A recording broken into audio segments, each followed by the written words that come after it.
You are listening to Been There, Done That. We present some of the smartest people connected to the business of coffee. People who've succeeded in the tough grind of hospitality by staying ahead of the rest. So join us as we explore the secrets to their success and help you accelerate your business. This show is brought to you by the Coffee Commune, where the coffee community comes to collaborate. Enjoy the show.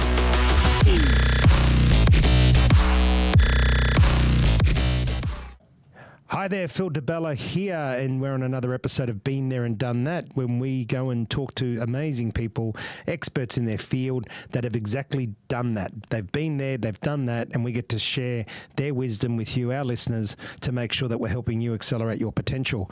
And as we dig deeper into our quarter of business performance, something that is close to my heart, and one of our special guests that we've done much work with over the years is about to be introduced. And we're going to be talking about workplace psychology. We're going to be talking about the mindset. We're going to be talking about all those wonderful things that make people do good things or make them do bad things. I welcome Kelly Maniatis to the show. Kelly, welcome.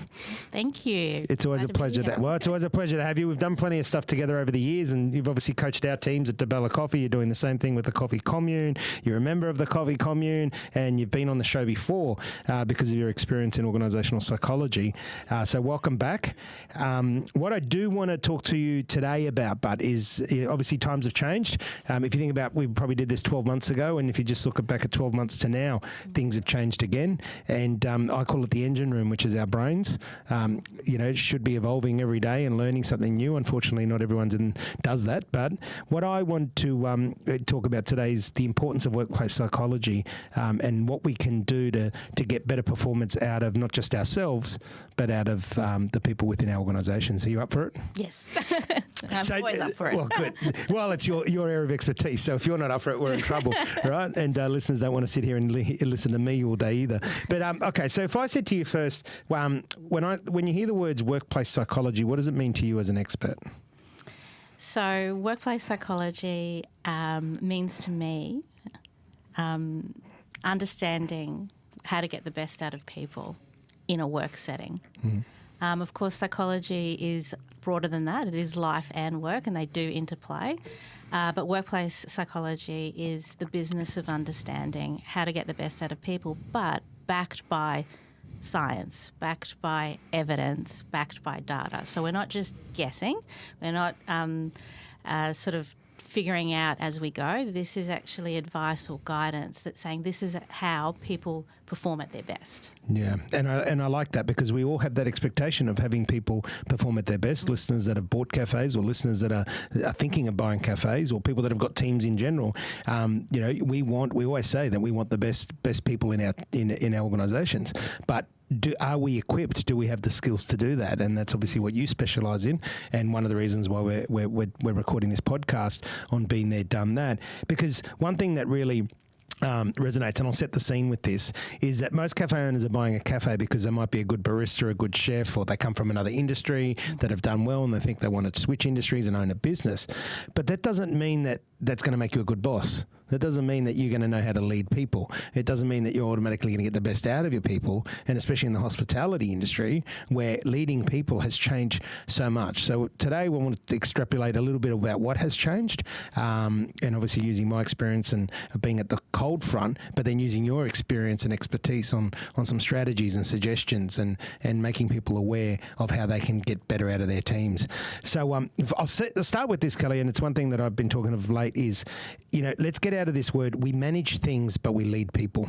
And I want the listeners to be very clear about that. You don't manage people, you manage things, but we lead people. So let's get in that right mindset from day dot, is to understand that people are not there to be managed, they're there to be led. And yet, leadership is all about getting trust and all the rest of it. So tell me, what are the common pitfalls that people make as leaders? Now, it's not just people that own businesses, it's people that lead people. What are the common pitfalls and mistakes that leaders make when it comes to people?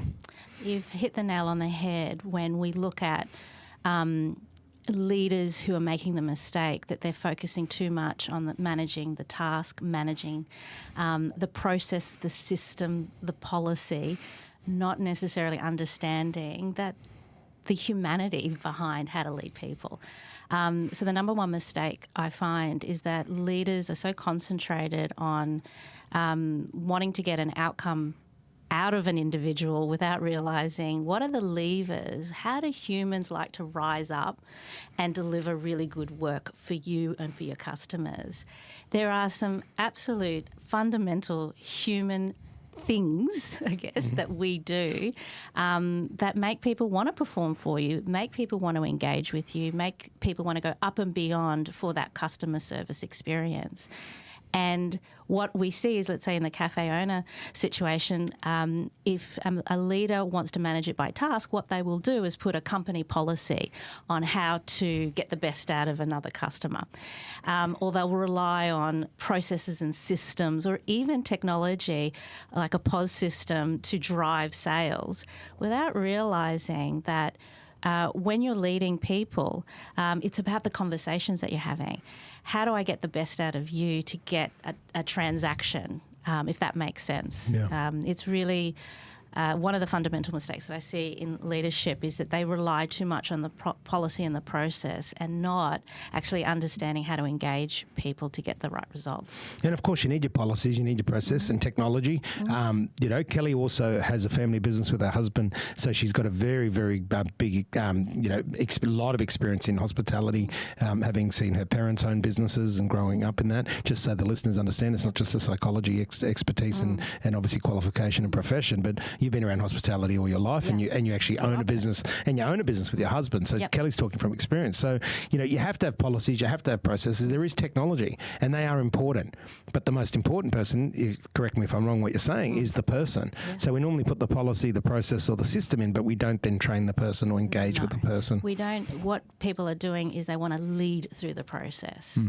So you can't lead through the process. You can speak to the process. You can realign people to the process. You can engage people into the process. But to lead people, you can't just whack them over the stick and say, you've got to do this. Yeah. Look, we've implemented a lot of new changes in the business that we have in the retail space that we have had, and it is system changes and process changes and all that kind of thing. So we haven't walked away from that, but it is not the way that we're leading our people to give excellent customer service or to be really good teammates either. So it's really about how we engage our people through conversation. Yeah, so there'll be a lot of listeners here. Obviously, they'll go, well, yep, I get it, and that's great. But I train my staff, or I spend a lot of time building them up, and we're working in a transient environment, right, where we say the average staff member is 6 to 12 months in the cafe and restaurant. So if you've got a transient environment, what are some of the strategies you can use to keep staff, or at least whilst you've got them, have them engage and performing for you? I think that's a really important point for cafes, that this turnover of staff and transient workforces. Look, we're in the same boat in the business that we've had, but we've had our casual staff last up to 2 to 3 years. So what is it that has helped us keep our casual staff and they stick with us? A couple of things is realising that they need to have a bit of freedom and autonomy to do the work that they need to do within boundaries and guidelines. I think what we tend to do really well is we buffer, and we're very aware of people's emotions and how we engage with people and dial it down really quickly. I think one of the keys for anyone that's in a leadership space in an environment like a cafe, a restaurant or retail, the number one thing is everyone's on display. Yeah. So if you're in a bad mood as a leader and you walk into your space in a bad mood, it is just vibrating. It's toxic everywhere. It creates a toxicity. And look, in corporate settings, you can get away with some bad leadership behaviours because people can walk away from an office space or go to a different meeting room or have someone else to talk to. In a retail setting, in a cafe setting or a restaurant setting, you're so close to everything. You cannot get away with bad behaviours Yeah. for yourself as a leader. So I think one of the things that we've done really well, Peter and I, in running our business and keeping people is we keep a really safe environment where if we need to raise an issue, we raise it, but we do it in a way without the emotional tone. Yeah. And I tell you what, that's hard. It is, keeping the emotions out. You've got customers coming at you or suppliers coming up and wanting to speak to you. I mean, it's just chaotic. And I've said it to Peter and I, we have to sit down often and talk through, at the end of the day, evaluate how that day went with our staff. And we talk a lot about our staff. It's like that. It's like our children, which is a whole other level. But we walk through each of our staff members and talk through how are they feeling, how are they going, because we really care about and lead our people. So we put that's front and centre, just like we would look at our profit and loss. Yeah. We also have our staff as what's going well and what's not going well. So it's a focus point. Yeah. Absolutely. And some of the things that we talk about is trying to identify where are the roadblocks and obstacles for why this person is feeling the way that they're feeling. So I think the number one thing that I feel cafe owners in this space, their job as a leader is to remove any obstacles or barriers for people to perform. Because in retail settings or cafe settings, it is sometimes the littlest things that improve someone's performance. I'm talking about the way that they're standing and how they're leaning over and grabbing, a products piece of or serving tables. I am constantly looking at how my staff are working in the space, and I've changed things. Like I talk to my chef because we've got a commercial kitchen, and we've reset things so that his job design is smooth. And that's the psychology of it, right? It's the psychology, and we talk about that because you're in a industry that's all about the body, not only about the mind. So we really look at maintaining a resiliency there. Yeah. So, and I've sort of gone... No. Well, you've given plenty of examples.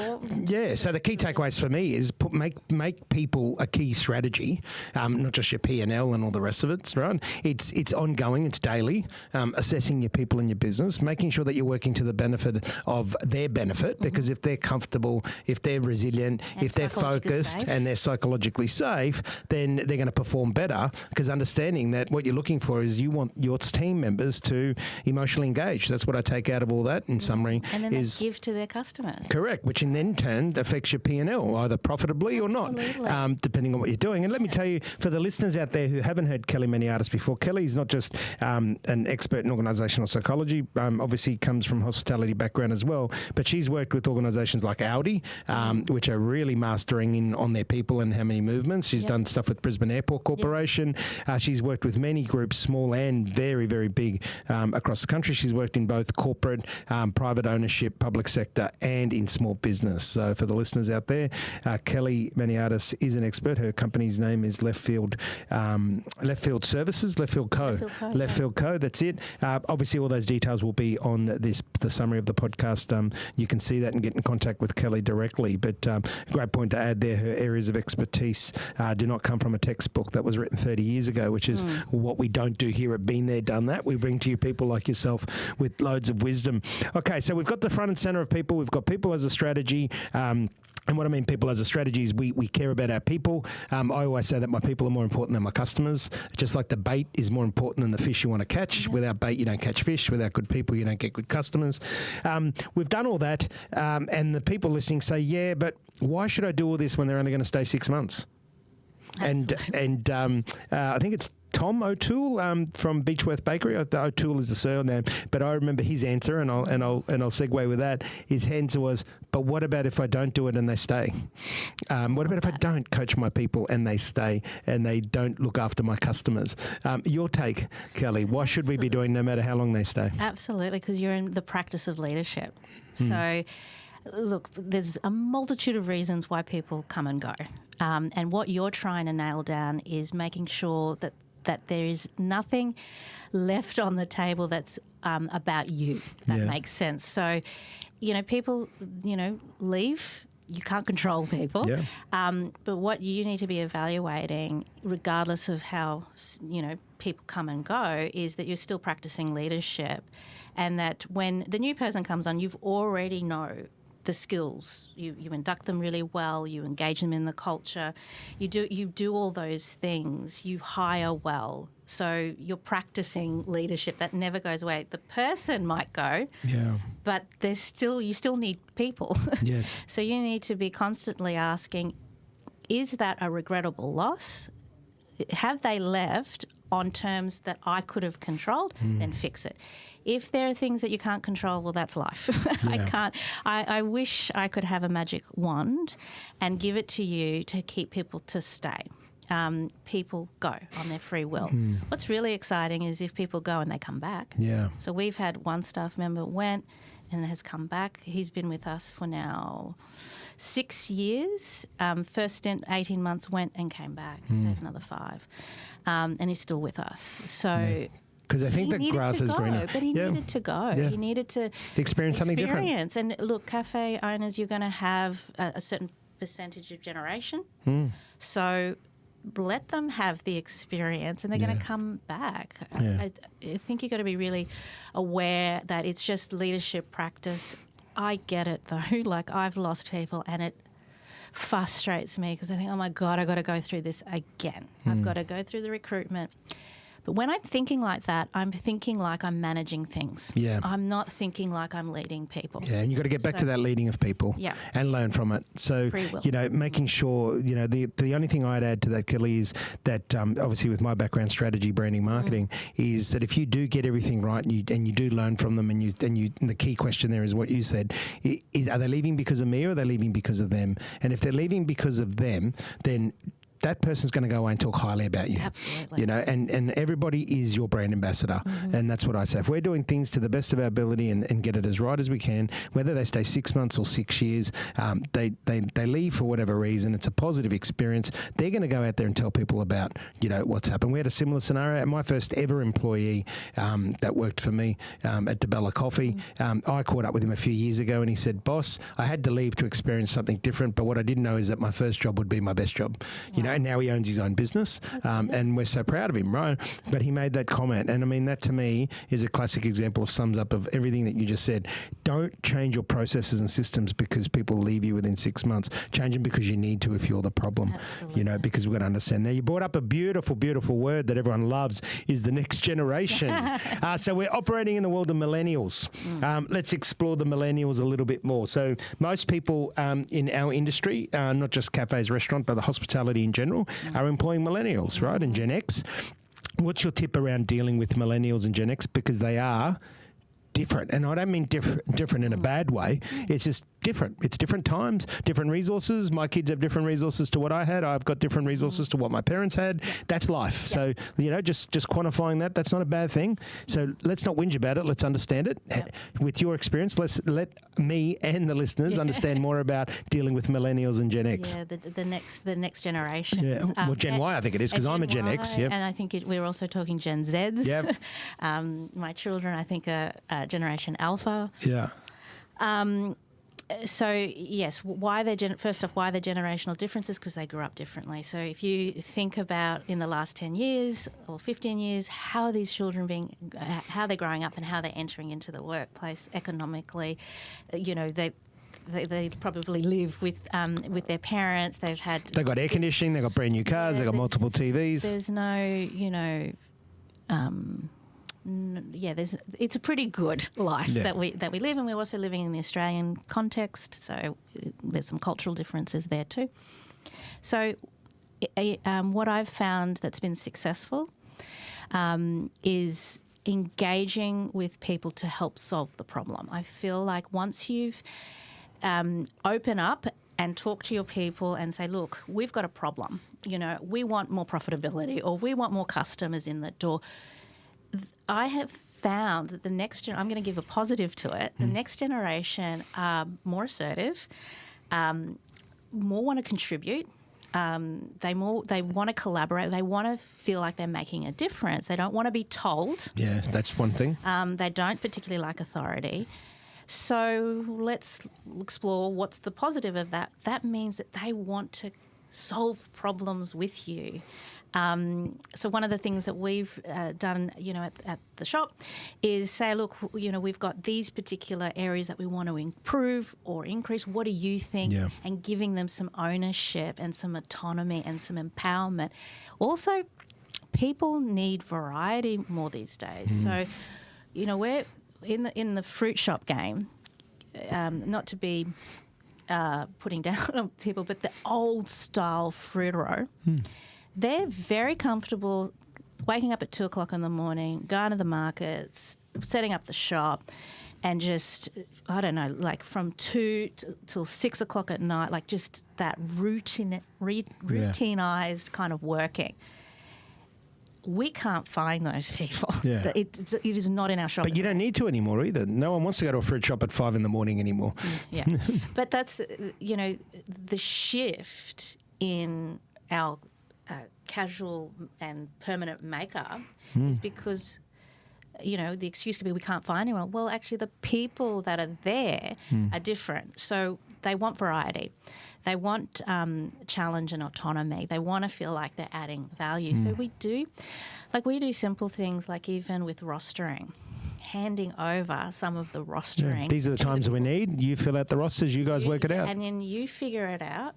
Trust me, as owners, it's like, we want to have that ownership. Yeah. That's traditional managing things, not leading people. So we've actually handed over rosters. Yeah. We give a master, this is what we would like, but if you want to swap it around, there's autonomy. There's the autonomy. There's penalty rates. There's things. So be aware. There's some rules. Yes. We don't want huge amounts of overtime. That's the processes and systems. Here's a process and system, but let it go. So the key takeaway is share problems and solve problems together. Don't dictate. Figure out some autonomy because these kids have grown up. Like this schooling system is so different. They choose their assignments. They choose their topics. They have great argumentative texts and things like that. So they're pretty prepared. They don't like authority. Yeah.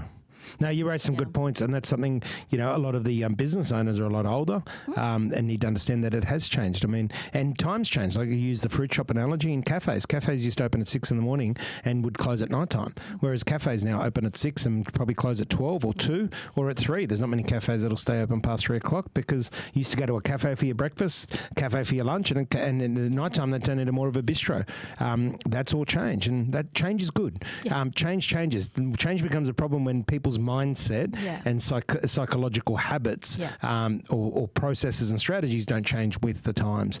And that's a key fundamental, and why we've obviously brought Kelly Maniatis onto the show. I've been there, done that, is to share that experience about leading people, not managing, not managing them. Remember that you're managing things, leading people.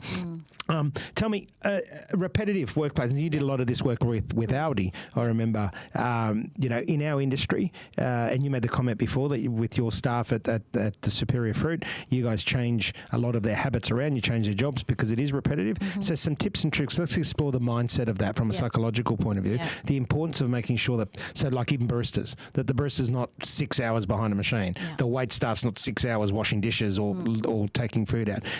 Talk us through the psychology of that.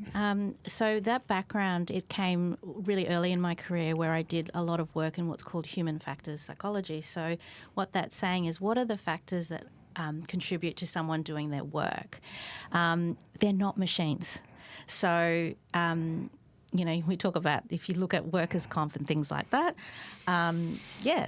we deteriorate. So we do need to look at multitasking. So all of our team have a multitasking aspect to them. They've got a main job. We've got primary responsibility. Someone on the till, but then they can go out the back or they can go and swap it around. And again, it leads back to autonomy, that the team can talk amongst themselves to say, hey, can we swap it out? So being aware, looking at the design, it doesn't have to, not everything has to look, how do I word this differently? we're so concentrating on the design of a space to make it look pretty, but we're not looking at the human functionality of things, like with baristas, how they're sitting in the same spot. People can't do that day in, day out. So I think you've got to be aware of those aspects as well. Yeah, if you're tying that autonomy and fundamentals, and making sure that you are making it a bit more exciting. Remember Fish, it's still apparently the number one customer service program in the world. Steve London and I got to meet Steve and do some work with him. Actually, he wrote a draft book on myself many years ago, but we'd never published it. But he's a great man, and he produced the world-renowned Fish program. And I think it's relevant to this day, where it's choose your attitude before you come to work. Yep. Be present when you're at work, present with your colleagues, present with your team, present with your customers. Yep. Have fun, and I'm going to explore that one in a minute. And make the customer's day. Yeah. And I think that for those listening, if you want to explore Fish further, you can research it and Google it. But they're the 4 fundamentals. Choose your attitude when you come to work, and you'll see that all 4 of them I got to do with psychology and mindset. Yeah. Choose your attitude, be present, have fun, and make a customer's day. Yeah. Now, let's explore the have fun. How important is fun in the workplace, Kelly? 100%. It is one of the, it's an outcome of a good culture, having fun. You talked a little bit earlier before about, the routinized thing. To counteract that is having fun. And finding great purpose and great energy in some of the most mundane things as well. So having fun a sense of humour is great, and having a laugh. I can get a feel from the place just by the laughter factor, and that is very much an undertone of how well that environment is going. Fun is, who doesn't want to work in a fun but how does it impact our human brain too, like from a psychology point of view? Oh my gosh, it releases all the right stuff to see, things like seeing a problem as not a problem and seeing the solution. It opens up your mind to not be so tunnel focused and so negative in your thinking. It creates a release of tension. It can dial down a very tense moment into something really leveled out. Look, there is a skill in being able to provide a sense of humour that can dial down emotion. So you perhaps have to train on that, because I know some people use a sense of humour and they're actually sarcastic. Yeah, you've got to be very careful. Yeah, they're just hitting a line where... So humour is basically, if you're not getting the right reaction, you're doing it wrong. Yes. So just be aware of that. It's not about them. It's how you've done it. Yeah, fun is that's the ultimate, that you come to work, enjoy the day and come home.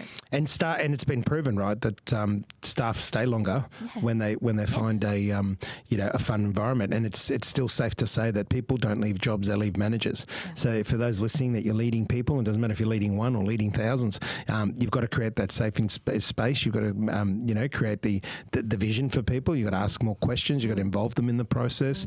But you've also got to remember to have some fun. Yep. And that's something that, over the years, from my experience, going from a team of one, a startup, to over 130 odd staff, and at one stage 400 staff across different businesses, we had to have some fun, and we did. We drank good wine, and we ate good food, and we all enjoyed a dance and karaoke. Some can sing, some can't. I especially can't. We definitely have some fun, and it's important, because we're fortunate enough to be in the hospitality industry. Yeah. And to the listeners out there, and I know that a lot are doing it tough, and a lot of them have done it tough for many years.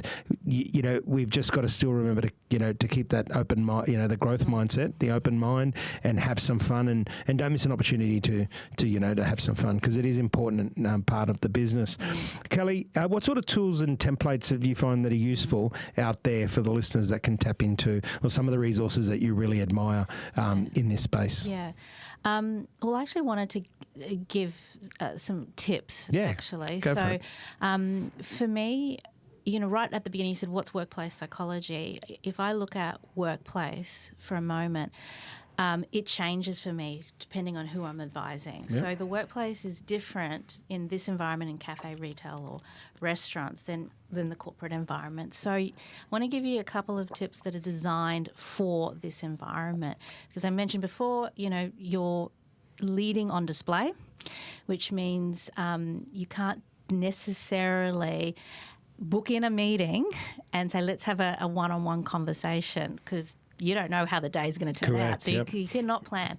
So there's a couple of things I want you to think about as you're leading and bring it into the workplace. First skill that I think leaders need to have in this setting is an ability to see something and to address it and say it what you need to say.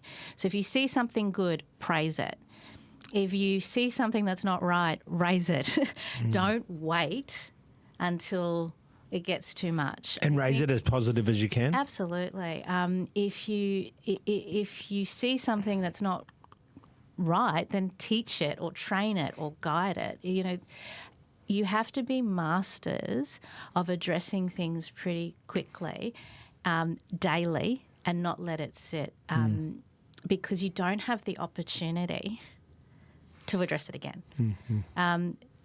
You know, when you're in close quarters, if we see someone not pulling their weight, and you as a leader just let it slide, and let other team members in that cafe setting take over, it is just going to build up resentment and people want to leave. Yeah. So I think it's really important for leaders in this setting to be very, very aware that you have to see something and respond, not react, but respond in that moment. That takes a lot of skill set, which means you as a leader have to have the mindset of being aware that one of your roles is to be a leader, not just being on the tools, being, you know, on the coffee machines or washing the dishes.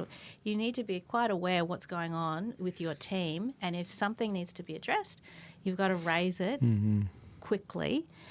But you're on display. So obviously you're not going to be ranting and raging and doing anything that's going to cause an impact of the environment of the team and the customers as well. So I think just wanted to raise that that's something different versus maybe some other workplaces where preparation might be critical in some places, whereas this environment, I think, just being very, very aware and addressing it.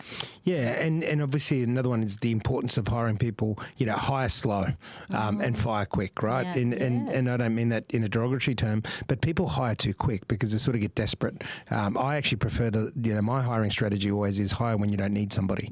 You know, I mean, we've just offered a new role now to somebody who won't start for 3 months, but we're doing it now because we don't need that person, which gave us the opportunity to plan out their job, plan out the skill set, but more importantly, plan out their the values that we need and the attitude of the person that we need. And I think as business owners sometimes, especially at the coal front, you know, in cafes and restaurants, we hire too quickly, often because we're desperate and we need it. And it is a fine line because I understand we've got to keep costs down and all the rest of it. But, you know, if you're in that position, then you've got to adopt what Kelly's saying is, you know, we've got a see it, say it attitude. We see it, we say it, but you pick your timing. It's always in a positive respect. My style is always from the outside in. So I walk into a cafe. I did it yesterday when we walked into our cafe section, and I went over to the supervisor and I said, when you walk in the door, what's the first thing you see? And they said, the mats are dirty. I said, perfect. And that's all I had to say. Walk in this morning, the mats are perfect. You know, it's that style. It is. And it's different. Slippery slope. If you don't address it, all of a sudden it becomes the way that we do things here. Yeah. And it becomes a lot harder then to have a conversation with someone if you've let it slip. Totally. So as leaders, I think, please take that on board because I see a couple of not right behaviours. One is sitting on it, stewing on it. It only hurts you. Or overreacting to something. Which is a big one in our industry. Yeah, and it's sort of like, hold on, go back to the why have I got so many people leaving? Do you want to be ranted and raved at? No. And customers don't want to see that. So if you're one of these people that, you know, are abusing your staff or you know, you might not even think you are, but just watch your behaviour because customers are very perceptive and they're watching and they do not want to hear people, you know, leaders speaking down to people and the rest of it, quite the opposite. It's an opportunity to actually show your leadership style by I always say that I always point out the good stuff because then that gives me the trust in the person, that the person trusts me to point out the negative stuff as well. Absolutely. But of course, I'm always, and they know this about me, is I'm harder on myself than I am on anyone else. Because if you're one of these people that are always externalizing but never internalizing in terms of working on yourself, then you're not going to build that trust. And that leads to the resources is investing in yourself and your leadership. So if people want to do that, how do they get a hold of you, Kelly? Yes. Tell them a bit more. You've got an exciting project with this book that you've been working on. So let's talk a little bit more about that. People have said, yep, right, I'm listening to this. I need to do some more work on me. I'm going to work on my team. How can they get a hold of you and what's the resource coming that you'll be able to help them with? Yes. So thank you, Phil, for promoting me. So obviously, the details being, Left Field Co is where you can get an engagement with me. There are some free tools and templates on the website that you can. So leftfieldco.com.au. There's some great tools and techniques, some templates that I have found worked really, really well in any setting. So that's an easy fix. And also I've got some free ebooks on that website as well, so you can have a look and see that. I know that I'm in, I think September, I'm coming up and doing a session, an emerging leaders session here at the Coffee Commune, which is centred on the leadership difference, which is the book that I'm currently finalising and writing, which is, you tapped into it before, the leadership difference is leading people, not managing tasks, and to stop managing those tasks. And in that is very practical tools and techniques, which I have found over the 25 years of being a psychologist and working with a number of fantastic leaders, but also some pretty not average leaders. I could clearly see the difference between those leaders that were able to get the best out of their people versus leaders that, I don't know, just couldn't get it together. It was all about them, not about the team.